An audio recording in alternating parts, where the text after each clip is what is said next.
Hello students, physical chemistry की unit number 4 हमारी चल रही थी, जिसमें हमने बहुत सारे इंपॉर्टेंट टॉपिक का डिस्कशन कर लिया था।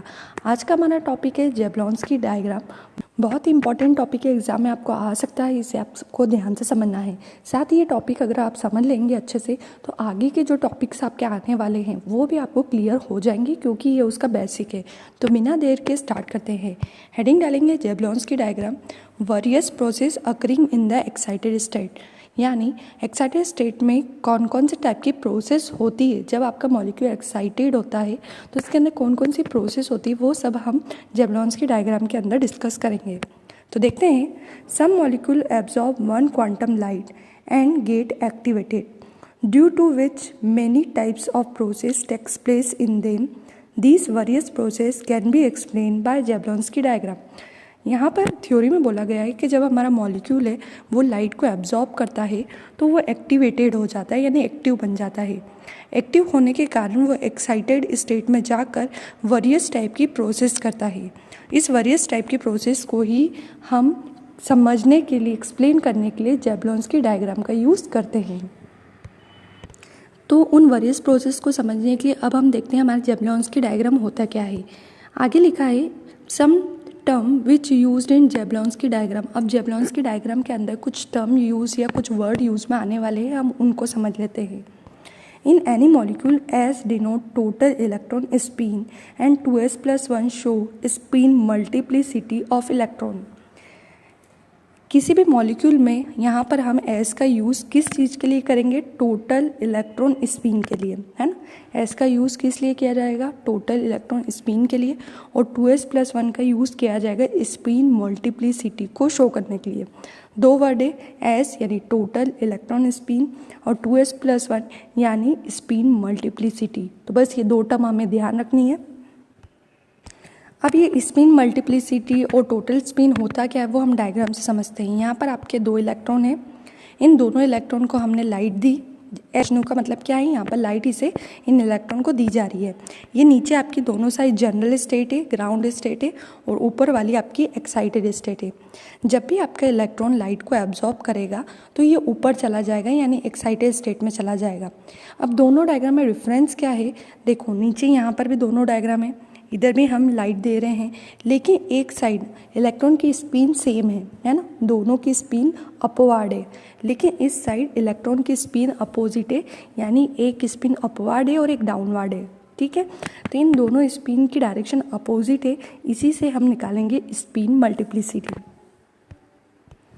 पहले हेडिंग डालेंगे when spin are parallel. Parallel means दोनों की डायरेक्शन जब सेम होती है, दोनों की डायरेक्शन सेम है, तो S1 की वैल्यू लिखेंगे +1/2 और S2 की वैल्यू भी लिखेंगे +1/2, है ना। S1 और S2 दोनों +1/2 क्यों लिया है? क्योंकि दोनों एरो आपके अपवर्ड है।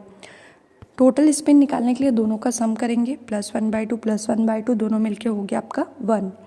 उसके बाद हम निकालेंगे स्पिन मल्टीप्लिसिटी, जिसका फॉर्मूला होता है 2s+1। वैल्यू पुट करेंगे 2s, यानी टोटल s की वैल्यू कितनी आई? हमारी 1 आई। तो यहाँ पे s की जगह हम 1 रख देंगे, +1 लिख देंगे। कुछ नहीं करा है हमने, ये वाला जो s था इस फॉर्मूले में, इसकी जगह पर ये वैल्यू पुट कर दी है। तो 2 × 1 + 1 सॉल्व कर दिया तो कितना आ गया? 2 + 1 दैट मीन्स 3। थ्योरी लिखेंगे, it is clear that spin multiplicity of molecule is 3 and the molecule are present in triplet excited state. 3 का मतलब होता है ट्रिपलेट एक्साइटेड स्टेट। अगर हमारी स्पिन मल्टीप्लिसिटी 3 आती है, यही लिखा है थ्योरी में कि स्पिन मल्टीप्लिसिटी 3 आती है, इसका मतलब हमारा मॉलिक्यूल ट्रिपलेट एक्साइटेड स्टेट में प्रेजेंट है। अब देखो सेकेंड वाले का निकालेंगे, जिसके लिए हम हेडिंग डालेंगे when the spin are anti parallel, जिसके अंदर आपके दोनों इलेक्ट्रॉन की स्पिन अपोजिट है, एक में अपवर्ड है एक में डाउनवर्ड है। तो इसके लिए देखते हैं, तो यहाँ पर लिखेंगे when the spin are anti parallel, S1 की वैल्यू लिखेंगे +1/2 और S2 की लिखेंगे -1/2, क्योंकि अपोजिट के लिए हमको -1/2 लेना है। दोनों का सम करेंगे, एक हो जाएगा +1/2, दूसरा हो जाएगा -1/2, दोनों एक दूसरे से कैंसिल कर दिया, आंसर कितना मिला हमको? 0।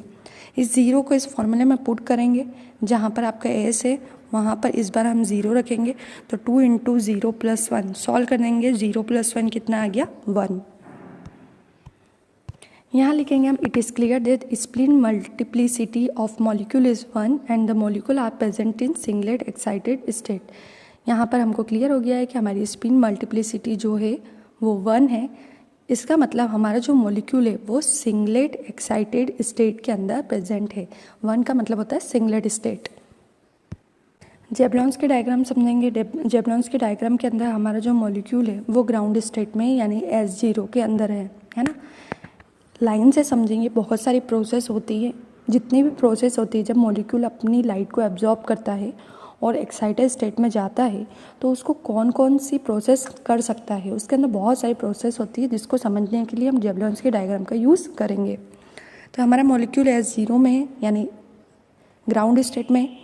मॉलिक्यूल क्या करता है, अपनी लाइट को एब्जॉर्ब करता है और एक्साइटेड स्टेट में चला जाता है।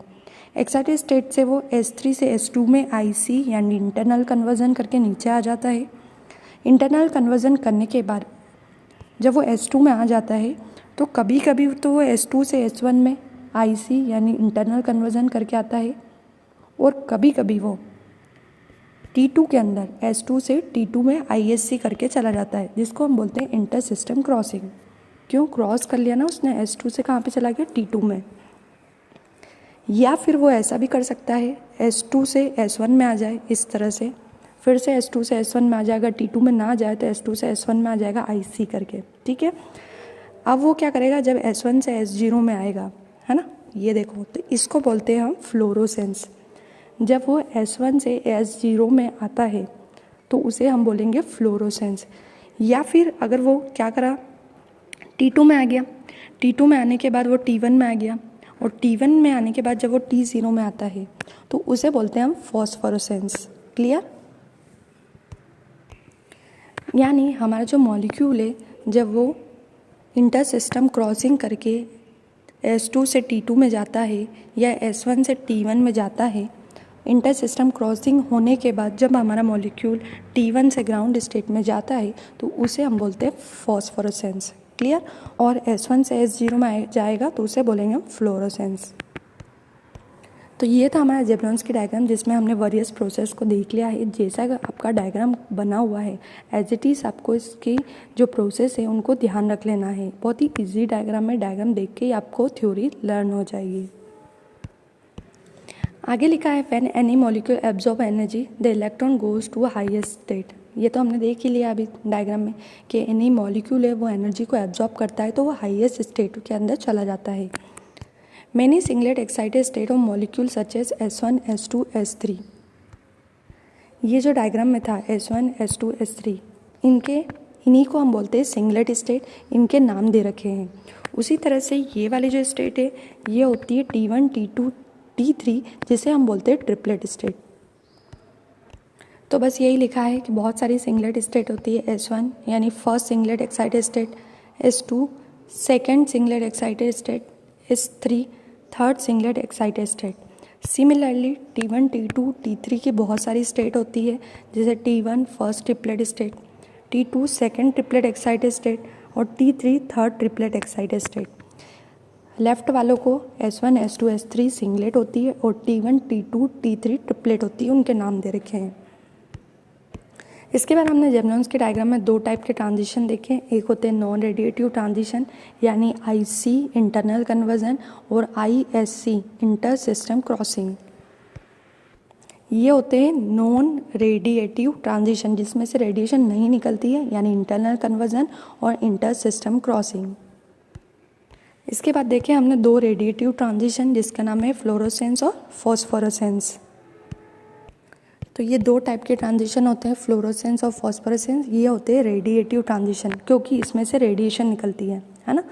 तो ये जो चार टाइप्स हमने देखे जिसमें दो रेडिएशन लेस थे यानी नॉन रेडिएटिव और दूसरा था रेडिएटिव ट्रांजिशन जिसमें रेडिएशन निकलती है, इनको हम डीपली नेक्स्ट आंसर में देखेंगे क्योंकि ये अलग से भी एग्जाम में पूछे जाते हैं।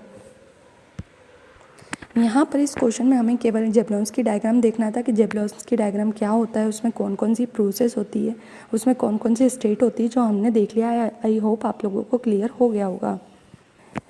इस यूनिट के और भी इंपॉर्टेंट टॉपिक की वीडियो आपको प्लेलिस्ट में मिल जाएगी, आप वहाँ पर जाकर देख सकते हैं। अगर आपको वीडियो पसंद आया तो लाइक करें, सब्सक्राइब करें और शेयर करना ना भूलें ताकि इसी तरह से इंपॉर्टेंट क्वेश्चन आपको समय पर मिल सकें। Thank you.